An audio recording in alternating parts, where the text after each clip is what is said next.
Que dire de M. Gabriel Attal, Premier ministre?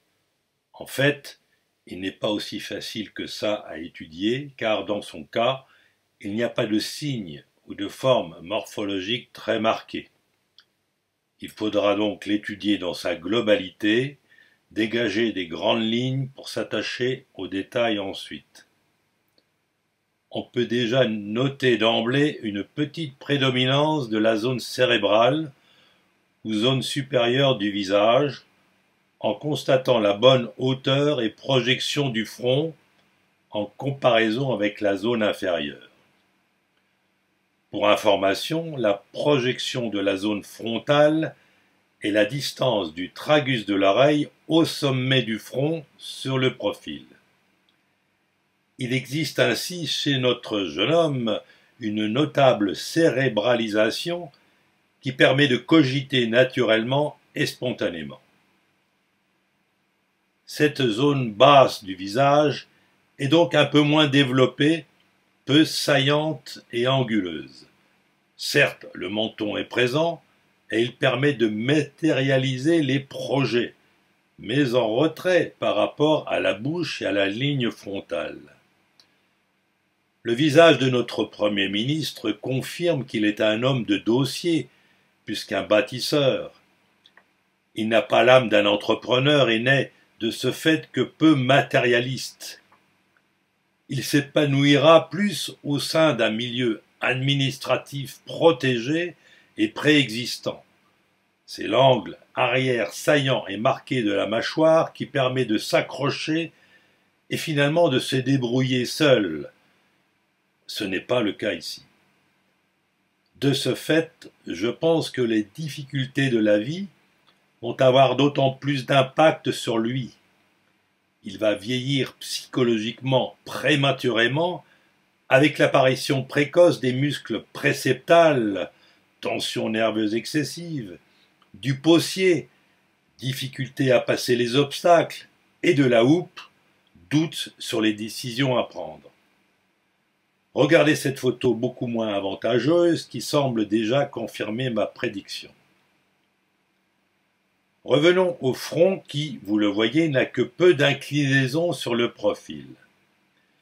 Cela induit le contrôle permanent de la pensée sur son activité et sur son relationnel.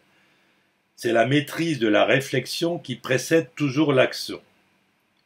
De plus, avec cette forme de front, il est assez normatif, plutôt conformiste. Il suit spontanément et facilement les traditions, les oreilles assez collées vont dans ce sens. Son trajet de vie ne doit rien au hasard. Finalement, peu ou pas d'improvisation ou de comportement débridé chez notre jeune Premier ministre, chez qui il persiste malgré tout encore l'imaginaire de l'enfance, avec le front arrondi dans sa zone médiane. Le contrôle cérébral est toujours là pour surveiller et même censurer. Par ailleurs, cette prédominance de la zone cérébrale que j'évoquais est due également à la hauteur du front, qui est assez notable chez lui. Elle induit une réflexion plutôt lente et de ce fait élaborée, fouillée et complexe pour traiter des dossiers difficiles, à contrario peu performantes dans des activités quotidiennes plus triviales. Il est bien le bon élève que l'on connaît, plutôt doué et il performe bien dans la conception pure avec les bosses susfrontales visibles. L'ourlet bien travaillé du pavillon de ses oreilles va dans ce sens. Chez Gabriel Attal, c'est donc du sérieux et il n'y a pas d'imprévu dans sa ligne de conduite, dans sa philosophie personnelle, comme nous le dit sa racine du nez projeté. Il n'est donc pas ce que l'on peut appeler un homme d'action, comme on s'en doutait. Cela dit, il capte bien son environnement extérieur car il a le sens du concret avec ses pupilles larges et foncées. S'il est bien pourvu intellectuellement, il a un certain sens intuitif et concret pour percevoir et appréhender les situations qu'il a à gérer. Il n'est pas trop hors sol. Il garde aussi avec ses joues légèrement rondes des relents de l'enfant qui peut en faire trop, et ainsi contrecarrer sa rigueur intellectuelle ennuyeuse. Néanmoins, son extraversion est limitée et peu spontanée. Les pommettes peu saillantes limitent toute exubérance, les muscles grands zygomatiques et buccinateurs du sourire, qui permet d'échanger et de partager avec l'autre, sont certes actifs, mais avec parcimonie, sous contrôle et pas assez spontanés.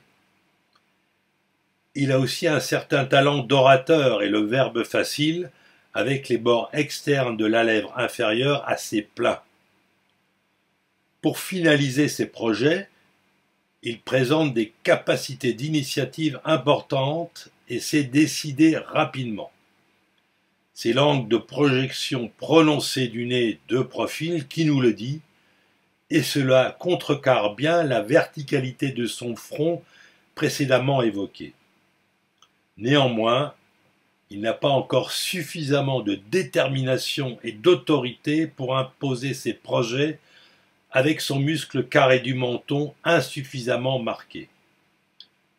Cela d'ailleurs peut se travailler et s'améliorer. Il aura aussi des périodes de doute et de remise en question devant des difficultés trop importantes.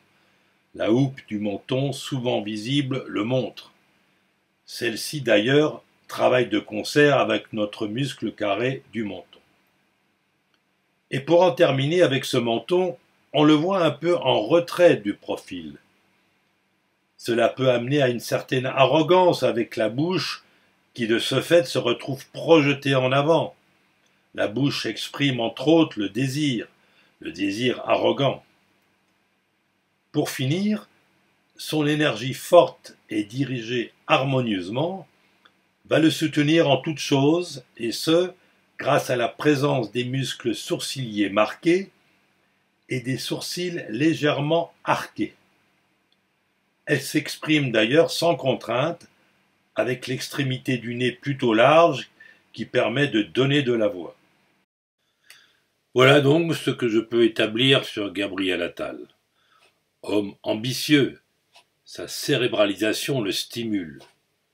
Homme sans secret, l'ouverture large du tragus de l'oreille, il ne cache rien de son intimité.